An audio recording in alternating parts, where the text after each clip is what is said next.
Al acercarme a la ciudad sin nombre, me di cuenta de que estaba maldita. Avanzaba por un valle terrible reseco bajo la luna, y la vi a lo lejos, emergiendo misteriosamente de las arenas. Como aflora parcialmente un cadáver de una sepultura deshecha.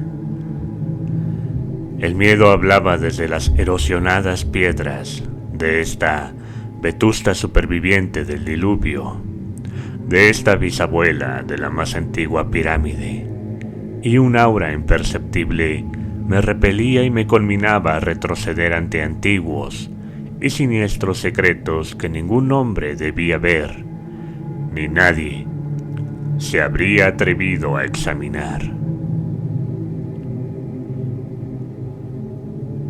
Perdida en el desierto de Arabia, se hallaba la ciudad sin nombre, ruinosa y desmembrada, con sus bajos muros semienterrados en las arenas de incontables años. Así debía de encontrarse ya, antes de que pusieran las primeras piedras de Memphis, y cuando aún no se habían cosido los ladrillos de Babilonia.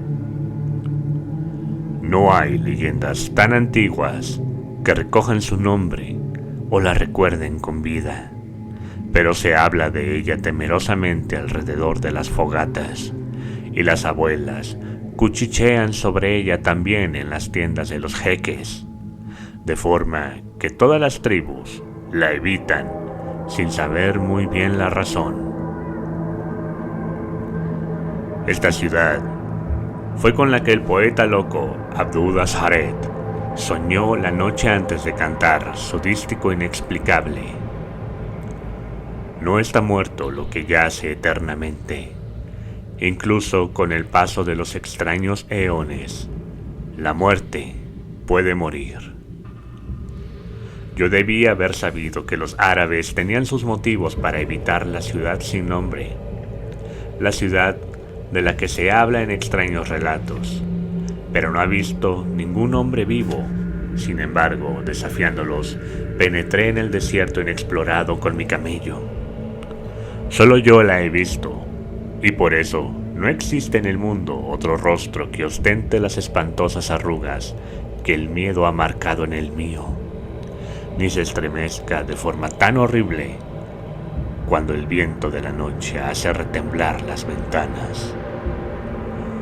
Cuando descubrí en la espantosa quietud del sueño interminable, me miró estremecida por los rayos de una luna fría en medio del calor del desierto, y al devolverle yo la mirada, olvidé el júbilo de haberla descubierto, y me detuve con mi camello a esperar que amaneciera.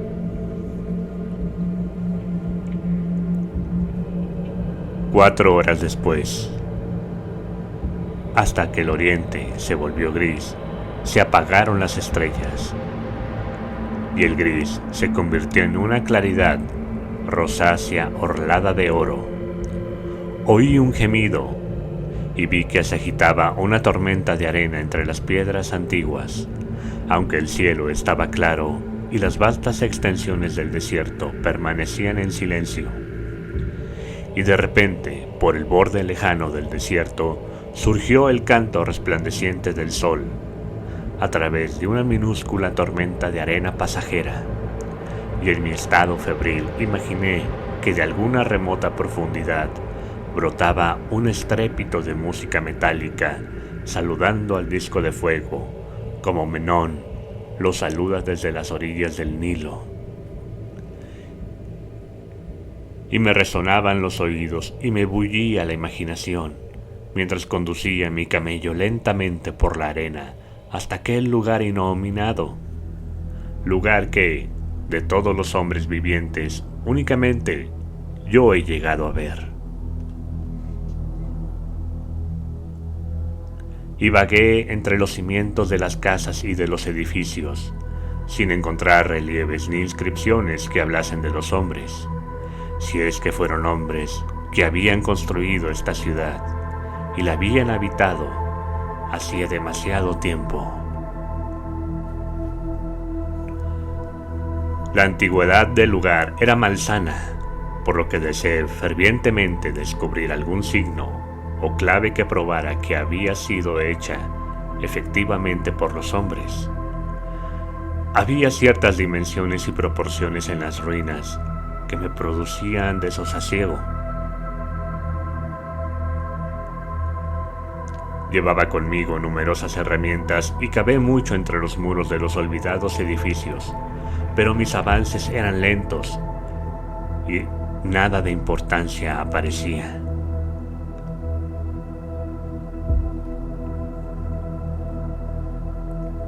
Cuando la noche y la luna volvieron otra vez, el viento frío me trajo un nuevo temor, de forma que no me atreví a quedarme en la ciudad, y al salir de los antiguos muros para descansar, una pequeña tormenta de arena se levantó detrás de mí, soplando entre las piedras grises, a pesar de que brillaba la luna y casi todo el desierto permanecía inmóvil. Al amanecer, desperté de una cabalgata de horribles pesadillas, y me resonó en los oídos como un tañido metálico. Vi asomar el sol rojizo entre las últimas ráfagas de una pequeña tormenta de arena que flotaba sobre la ciudad sin nombre, haciendo más patente la quietud del paisaje. Una vez más me interné en la lúgubre ruina que abultaba bajo las arenas como un ogro bajo su colcha, y de nuevo cavé en vano en busca de reliquias de la olvidada raza.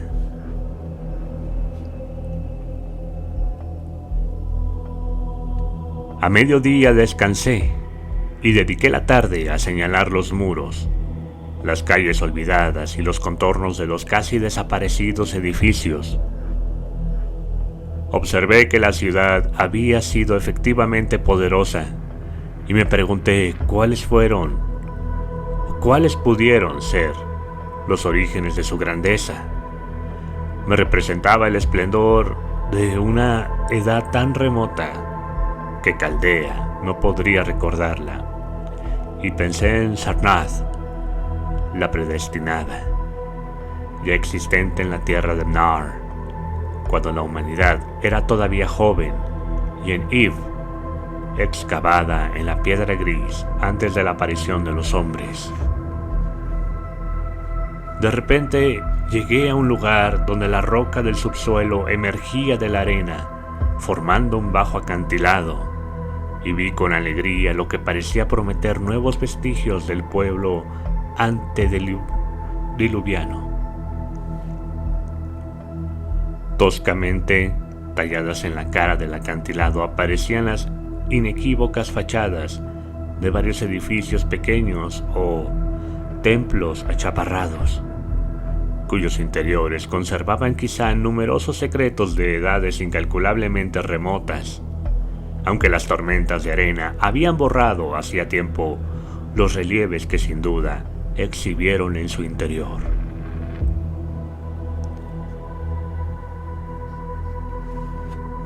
Las oscuras aberturas próximas a mí eran muy bajas y estaban cegadas por las arenas, pero limpié una de ellas con la pala y me introduje a gatas, llevando una antorcha que me revelase los misterios que resguardaba.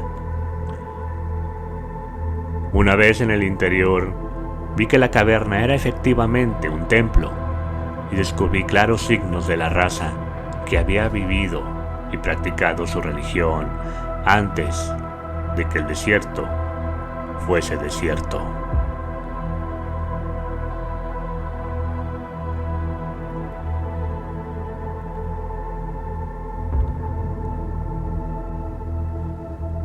No faltaban altares primitivos, pilares y nichos, todo singularmente bajo, y aunque no veía esculturas ni frescos, había muchas piedras extrañas, claramente talladas en forma de símbolos por algún medio artificial.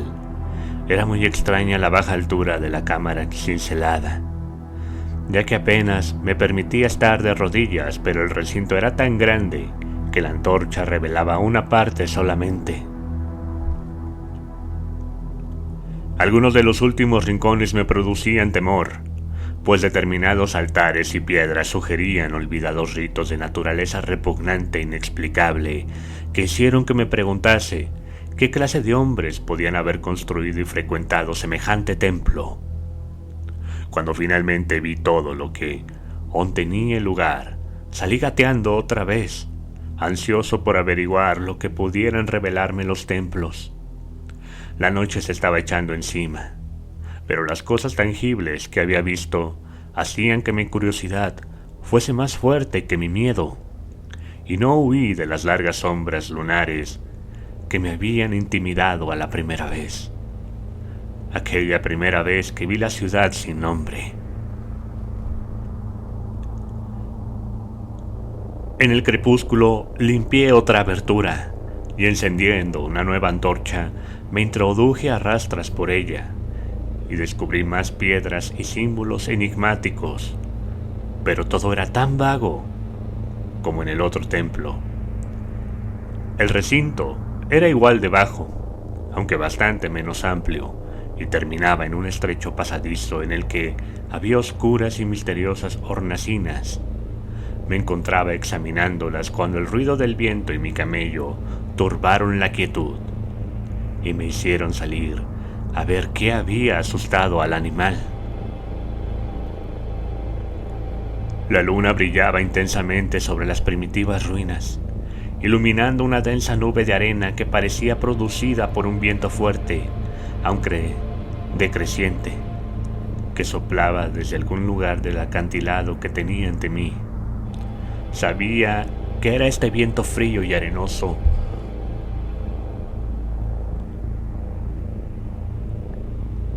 y estaba a punto de llevarle a un lugar más protegido cuando alcé los ojos por casualidad y vi que no soplaba el viento alguno en lo alto del acantilado.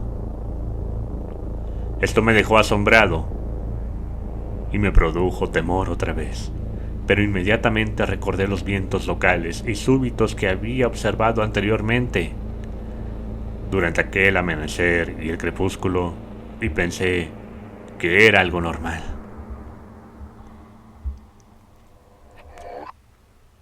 Supuse que provenía de alguna grieta de la roca que comunicaba con alguna cueva, y me puse a observar el remolino de harina a fin de localizar su origen. No tardé en descubrir que salía de un orificio negro de un templo bastante más al sur de donde yo estaba, casi fuera de mi vista.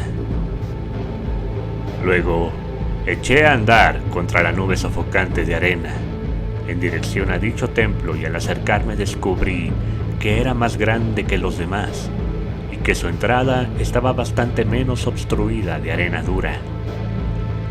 Habría entrado de no ser por la terrible fuerza de aquel viento frío que casi apagaba mi antorcha. Brotaba furioso por la oscura puerta, suspirando misteriosamente mientras agitaba la arena y la esparcía por entre las espectrales ruinas. Poco después empezó a amainar y la arena se fue aquietando poco a poco, hasta que finalmente todo quedó inmóvil otra vez. Pero una presencia parecía acechar entre las piedras fantasmales de la ciudad, y cuando alcé los ojos hacia la luna, me pareció que temblaba, como si se reflejara en la superficie de aguas trémulas. Me sentía más asustado de lo que podía explicarme, así que tan pronto como el viento se calmó, crucé el umbral y me introduje en el oscuro recinto de donde había brotado el viento. Este templo, como había imaginado desde el exterior, era el más grande de cuantos había visitado hasta el momento. Probablemente era una caverna natural, ya que lo recorrían vientos que procedían de alguna región interior. Aquí podía estar completamente de pie, pero vi que las piedras y los altares eran tan bajos como los de los otros templos. En los muros y en el techo observé por primera vez vestigios del arte pictórico de la antigua raza, curiosas rayas onduladas hechas con una pintura que casi se había borrado de Ska.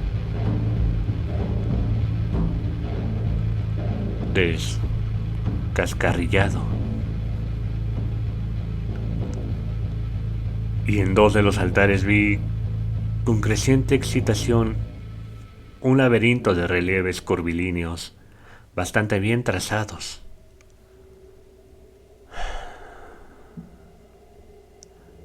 Al azar en lo alto en la antorcha, me pareció que la forma del techo era demasiado regular para que fuese natural, y me pregunté qué prehistóricos escultores habrían trabajado en este lugar. Su habilidad, su técnica, debió de ser inmensa.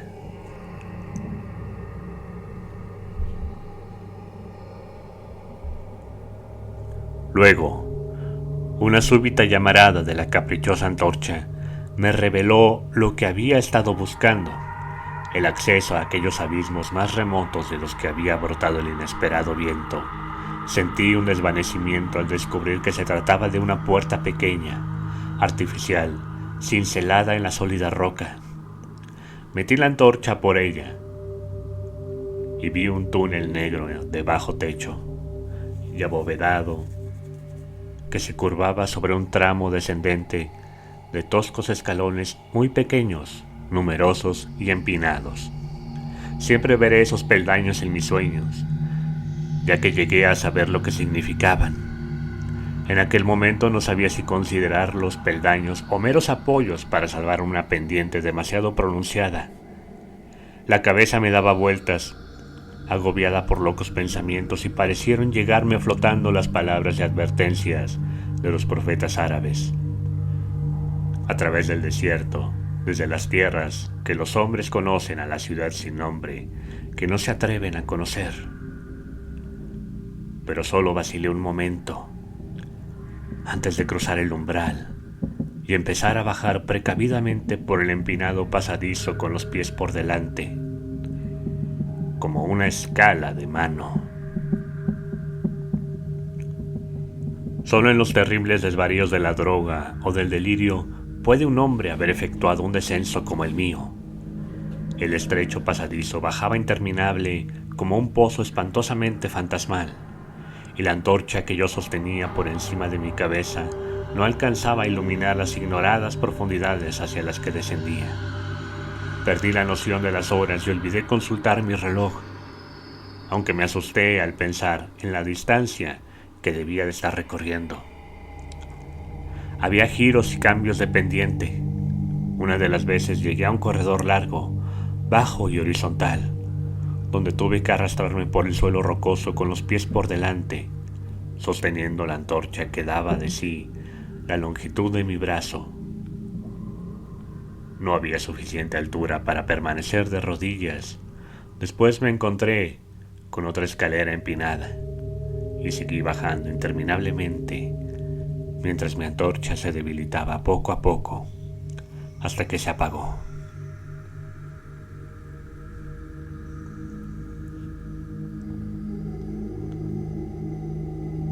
Creo que no me di cuenta en ese momento, porque cuando lo noté, aún la sostenía por encima de mí, como si me siguiera alumbrando. Me tenía completamente trastornado esa pasión por lo extraño y lo desconocido que me había convertido en un errabundo en la tierra y un frecuente visitante de lugares remotos, antiguos y prohibidos. En la oscuridad me venían al pensamiento súbitos fragmentos de mi amado tesoro de saber demoníaco, frases del árabe loco Al-Jared, párrafos de las pesadillas apócrifas de Damasius y sentencias infames del delirante Image du Monde de Gautier de Metz. Repetía de citas extrañas y murmuraba cosas sobre Afrasiab y los demonios que bajaban flotando con él por el Oxus. Más tarde, recité una y otra vez la frase de unos relatos de Lord Dunsany, la sorda negrura del abismo. En una ocasión en que el descenso se volvió asombrosamente pronunciado, repetí con voz monótona un pasaje de Thomas Moore, hasta que tuve miedo de recitarlo más. Un pozo de tinieblas negras, tomo un caldero de brujas, lleno de drogas lunares en eclipse destiladas. Al inclinarme a mirar si podía bajar el pie, por ese abismo vi abajo, hasta donde alcanzaba la mirada, negras paredes lisas como el cristal, recién acabadas de pulir, y con esa negra pez que el trono de la muerte derrama por sus bordes viscosos.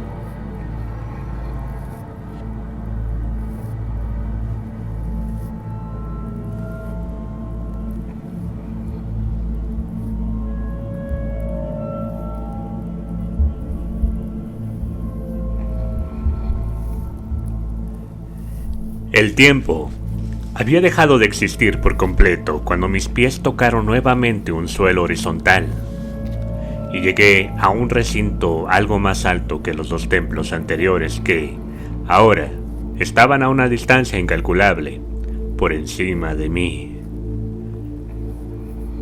No podía ponerme de pie, pero podía enderezarme arrodillado, y en la oscuridad me arrastré y gateé de un lado para otro al azar. No tardé en darme cuenta de que me encontraba en un estrecho pasadizo, en cuyas paredes se alineaban numerosos estuches de madera con el frente de cristal. El descubrir en semejante lugar paleozoico y abismal objetos de cristal y madera polimentada me produjo un estremecimiento, dadas sus posibles implicaciones. Al parecer, los estuches estaban ordenados a lo largo del pasadizo a intervalos regulares y eran oblongos y horizontales, espantosamente parecidos a ataúdes por su forma y tamaño. Cuando traté de mover uno o dos a fin de examinarlos, descubrí que estaban firmemente sujetos. Comprobé que el pasadizo era largo y seguí adelante con rapidez, emprendiendo una carrera a cuatro patas que habría parecido horrible de haber habido alguien observándome en la oscuridad. De vez en cuando me desplazaba de un lado a otro para palpar mis alrededores y cerciorarme de que los muros y las filas de estuches seguían todavía. El hombre está tan acostumbrado a pensar visualmente que casi me olvidé de la oscuridad, representándome el interminable corredor monótonamente descubierto. Y entonces, en un instante de indescriptible emoción, lo vi. No sé exactamente cuándo lo imaginado se fundió la visión real, pero surgió gradualmente un resplandor delante de mí, y de repente me di cuenta de que veía los oscuros contornos del corredor y los estuches a causa de alguna desconocida fosforescencia subterránea. Durante un momento, todo fue exactamente como yo lo había imaginado, ya que era muy débil la claridad, pero al avanzar maquinalmente hacia la luz, cada vez más fuerte, descubrí que lo que yo había imaginado era demasiado débil. Esta sala no era una reliquia rudimentaria como los templos de arriba, sino un monumento de un arte de lo más magnífico y exótico. Ricos y vívidos y atrevidamente fantásticos dibujos y pinturas componían una decoración mural continua cuyas líneas y colores superarían toda descripción. Los estuches eran de una madera extrañamente dorada, con un frente de exquisito cristal, y contenían los cuerpos momificados de unas criaturas que superarían en grotesca fealdad los sueños más caóticos del hombre. Es imposible dar una idea de estas monstruosidades. Era de naturaleza reptil, con unos rasgos corporales que unas veces recordaban al cocodrilo, otras a la foca, pero más frecuentemente a seres que el naturalista y paleontólogo no han conocido jamás. Tenían más o menos el tamaño de un hombre bajo, y sus extremidades anteriores estaban dotadas de unas zarpas delicadas claramente parecidas a las manos y los dedos humanos. Pero lo más extraño de todo eran sus cabezas, cuyo contorno transgredía todos los principios biológicos conocidos. No hay nada a lo que aquellas criaturas se pueda comparar con propiedad. Fugazmente pensé en seres tan diversos como el gato, el bulldog, el mítico sátiro y el ser humano. Ni el propio Júpiter tuvo una frente tan enorme y protuberante, y sin embargo, los cuernos, la carencia de nariz y la mandíbula de aligator lo situaba fuera de toda categoría establecida. Durante un rato dudé de la realidad de las momias, casi inclinándome a suponer que se trataba de ídolos artificiales, pero no tardé en convencerme de que eran efectivamente especies paleógenas, que habían existido cuando la ciudad sin nombre estaba viva. Como para rematar el carácter grotesco de sus naturalezas, la mayoría estaban suntuosamente vestidas con tejidos costosos y lujosamente cargadas de adornos de oros, joyas y metales brillantes y desconocidos. La importancia de estas criaturas reptiles debió de ser inmensa, ya que estaban en primer término entre los extravagantes motivos de los frescos que decoraban las paredes y los techos.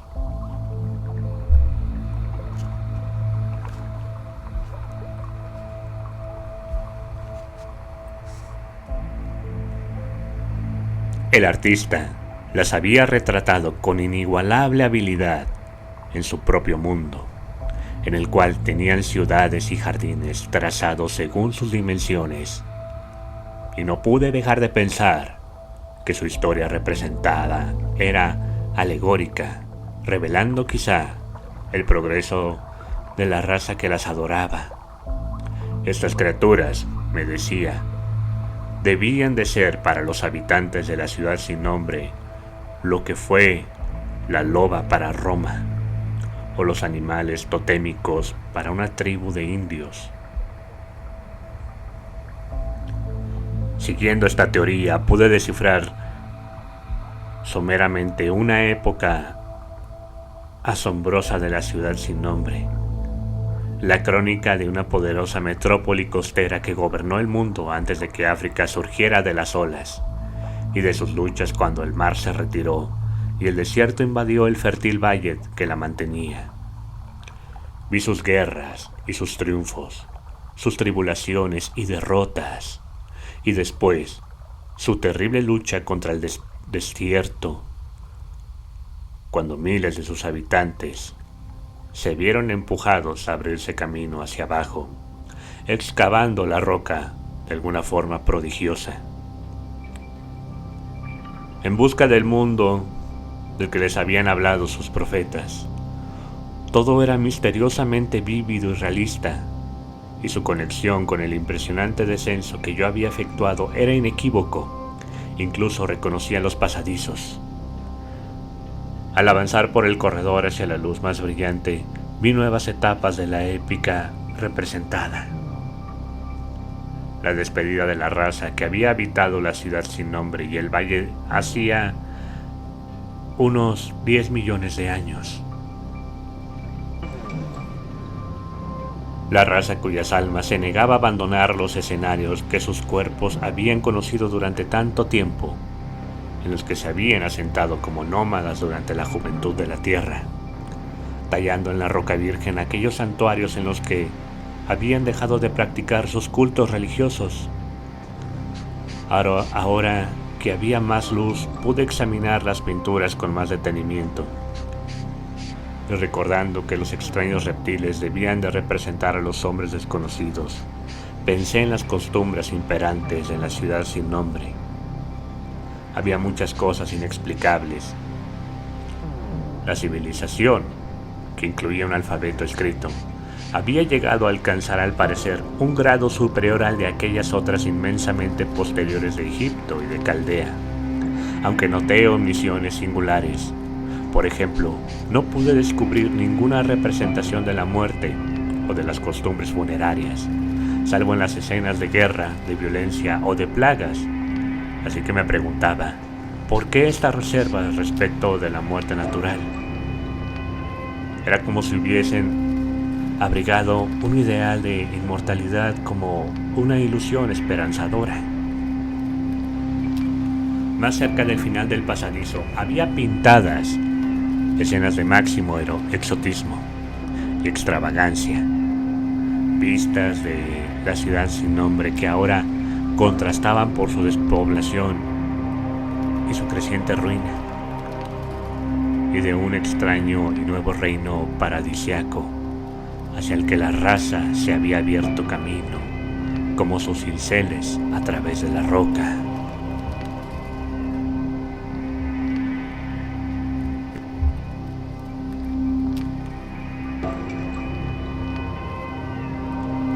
En estas perspectivas, la ciudad y el valle desierto aparecían siempre a la luz de la luna, con un halo dorado flotando sobre los muros derruidosos y medio revelando la espléndida perfección de los tiempos anteriores, espectralmente insinuada por el artista. Las escenas paradisíacas eran casi demasiado extravagantes para que resultaran creíbles, retratando un mundo oculto de luz eterna, lleno de ciudades gloriosas y de montes y valles etéreos. Al final, me pareció ver signos de un anticlímax artístico. Las pinturas se volvieron menos hábiles y mucho más extrañas, incluso que las más disparatadas de las primeras. Parecían reflejar una lenta decadencia de la antigua estirpe, a la vez que una creciente ferocidad hacia el mundo exterior del que les había arrojado el desierto. Las formas de la gente, siempre simbolizada por los reptiles sagrados, parecían ir consumiéndose gradualmente, aunque su espíritu, al que mostraban flotando por encima de las ruinas bañadas por la luna, aumentaba en proporción. Unos sacerdotes flacos, representados como reptiles con atuendos ornamentales, maldecían al aire de la superficie y a cuantos seres lo respiraban, y en una terrible escena final se veía a un hombre de aspecto primitivo. En el momento de ser despedazado por los miembros de la raza anterior. Recuerdo el temor que la ciudad sin nombre inspiraba a los árabes, y me alegré de que más allá de este lugar y los muros grises y el techo estuviesen desnudos de pinturas. Mientras contemplaba el cortejo de la historia mural, me fui acercando al final del recinto de techo bajo, hasta que descubrí una entrada de la cual subía la luminosa fosforescencia. Me arrastré hasta ella y dejé escapar un alarido de infinito asombro ante lo que habría al otro lado, pues en vez de descubrir nuevas cámaras más iluminadas, me asomé a un ilimitado vacío de uniforme resplandor, como supongo que se vería desde la cumbre del monte Everest. Al contemplar un mar de bruma iluminada por el sol, detrás de mí había un pasadizo tan angosto que no podía ponerme de pie. Delante tenía un infinito de subterránea refulgencia. Del pasadizo al abismo descendía un pronunciado tramo de escaleras, aunque pies más abajo las ocultaban los vapores luminosos. Abatida contra el muro de la izquierda había abierta una pesada puerta de bronce, increíblemente gruesa y decorada con fantásticos bajorrelieves, capaz de aislar todo el mundo interior de luz, si se cerraba, respecto de las bóvedas y pasadizos de roca. Miré los peldaños, y de momento me dio miedo descender por ellos. Tiré de la puerta de bronce, pero no pude moverla. Luego me tumbé boca abajo en el suelo de losas, con la mente inflamada en prodigiosas reflexiones que ni siquiera el mortal agotamiento podía disipar. Mientras estaba tendido, con los ojos cerrados y pensando libremente, me volvieron a la conciencia muchos detalles que había observado de pasada en los frescos con un significado nuevo y terrible, escenas que representaban la ciudad sin nombre en su esplendor, la vegetación del valle que la rodeaba y las tierras distantes con las que sus mercaderes comerciaban. La alegoría de las criaturas reptantes me desconcertaba por su universal distinción y me asombraba que se conservase con tanta insistencia en una historia de tal importancia. En los frescos se representaba la ciudad sin nombre, guardando la debida proporción con los reptiles. Me preguntaba cuáles serían sus proporciones reales y su magnificencia. Y medité un momento sobre determinadas peculiaridades que había notado en las ruinas. Me parecía extraña la escasa altura de los templos primordiales y del corredor del subsuelo, tallado indudablemente por deferencia a las deidades reptiles que ellos adoraban, aunque evidentemente obligaban a los adornadores a reptar.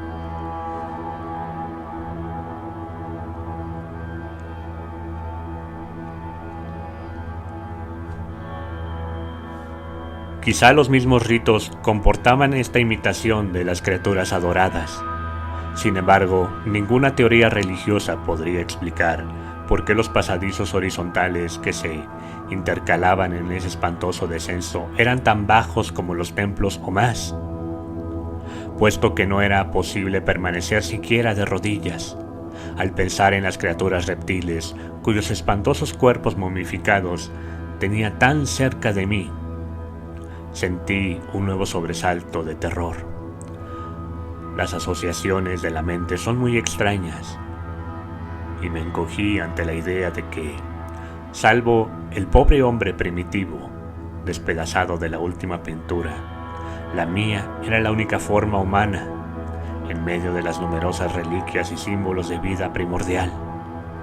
Pero en mi extraña y errabunda existencia, el asombro siempre se imponía a mis temores, pues el abismo luminoso y lo que podía contener planteaban un problema valiosísimo para el más grande explorador.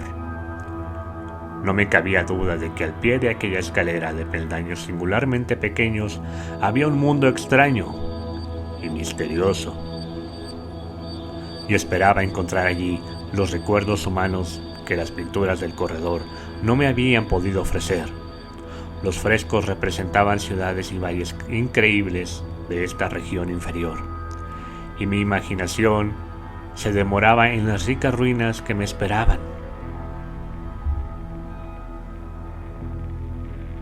Mis temores, efectivamente, se relacionaban más con el pasado que con el futuro. Ni siquiera el horror físico de mi situación en aquel angosto corredor de reptiles muertos y frescos antediluvianos, millas por debajo del mundo que yo conocía, y ante ese otro mundo de luces y brumas espectrales, podía compararse con el miedo que sentía ante la abismal antigüedad del escenario y de su espíritu.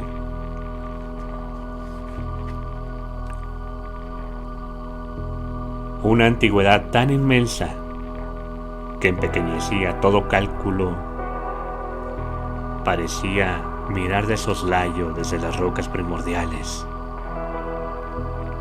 y los templos tallados de la ciudad sin nombre, mientras que los últimos mapas asombrosos de los frescos mostraban océanos y continentes que el hombre ha olvidado, cuyos contornos eran vagamente familiares.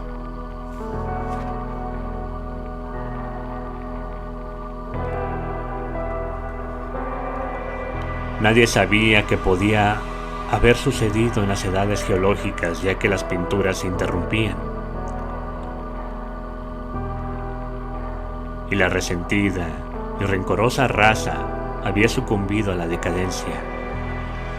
En otro tiempo, estas cavernas y la luminosa región que se abría más allá habían hervido de vida, Ahora me encontraba solo entre estas vívidas reliquias, y temblaba al pensar en los incontables siglos durante los cuales dichas reliquias habían mantenido una vigilia muda y abandonada.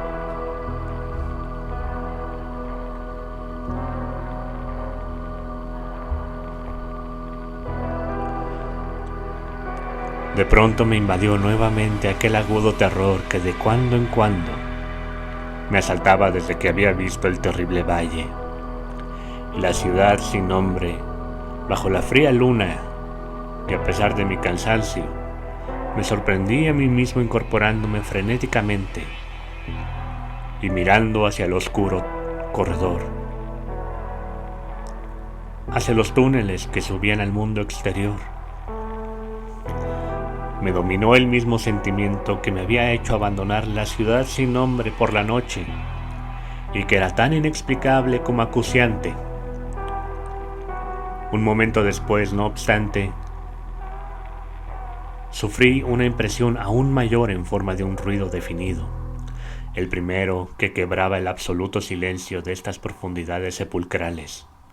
Fue un gemido bajo, profundo, como de una multitud lejana de espíritus condenados, y provenía del lugar hacia donde yo miraba. El rumor fue creciendo rápidamente, y no tardó en resonar de forma espantosa por el bajo pasadizo. Al mismo tiempo, tuve conciencia de una corriente de aire frío, cada vez más fuerte, idéntica a la que brotaba de los túneles y barría la ciudad. El contacto de ese viento pareció devolverme el equilibrio, porque instantáneamente recordé las súbitas ráfagas que se levantaban en torno de la entrada del abismo en el amanecer y el crepúsculo, una de las cuales efectivamente me había revelado los túneles secretos. Consulté mi reloj y vi que faltaba poco para amanecer, así que me preparé para resistir el vendaval que regresaba a su caverna, del mismo modo que había salido al atardecer. Mi miedo disminuyó otra vez, ya que un fenómeno natural tiende a disipar las lucubraciones sobre lo desconocido. Cada vez entraba con más violencia el quejumbroso y ahullante viento de la noche,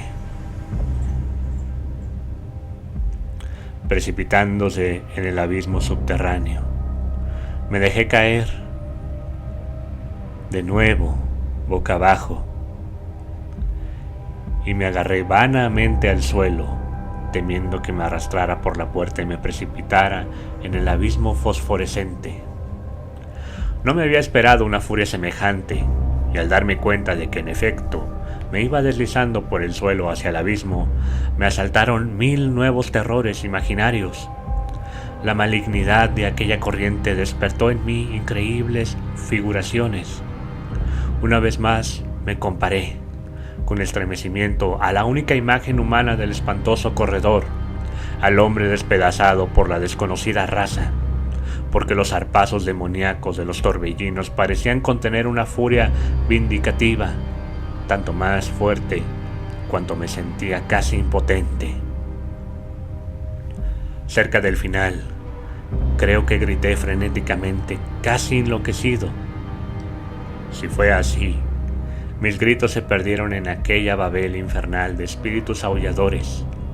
Traté de retroceder arrastrándome contra el torrente invisible y homicida, pero no podía afianzarme siquiera, y seguía siendo arrastrado lenta e inexorablemente hacia el mundo desconocido. Por último, se me debió de trastornar la razón, y empecé a balbucear una y otra vez aquel inexplicable dístico del árabe loco Abdul Azhared, que soñó con la ciudad sin nombre.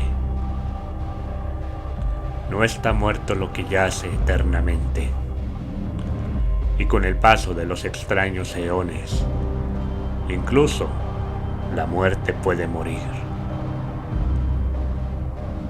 Solo los ceñudos y severos dioses del destierro saben lo que ocurrió en realidad, qué forcejeos y luchas sostuve en la oscuridad, o qué Abadón me guió de nuevo a la vida.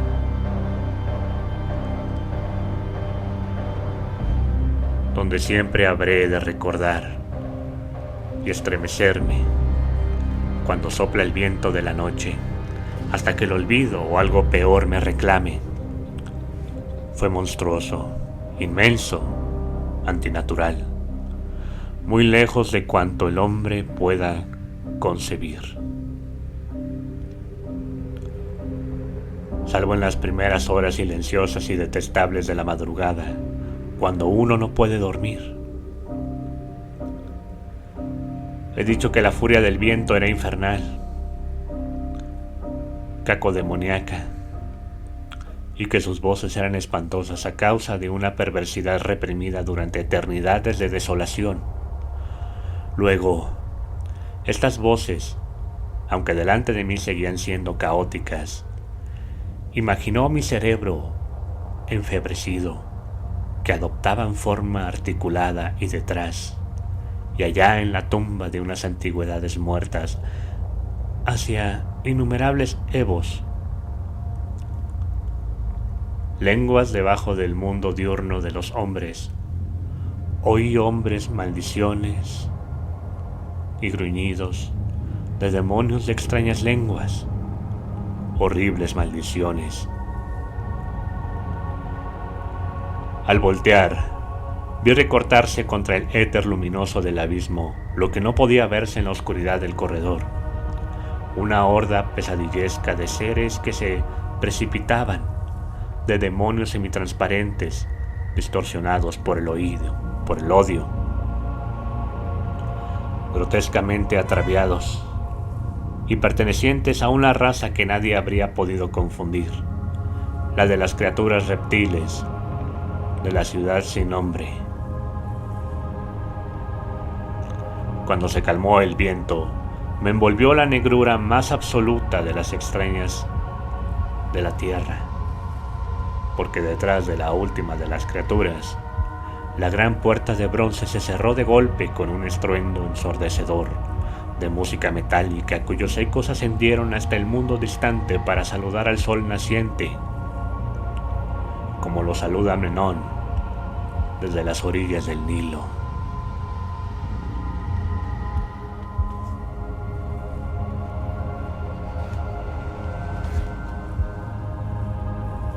Buenas noches.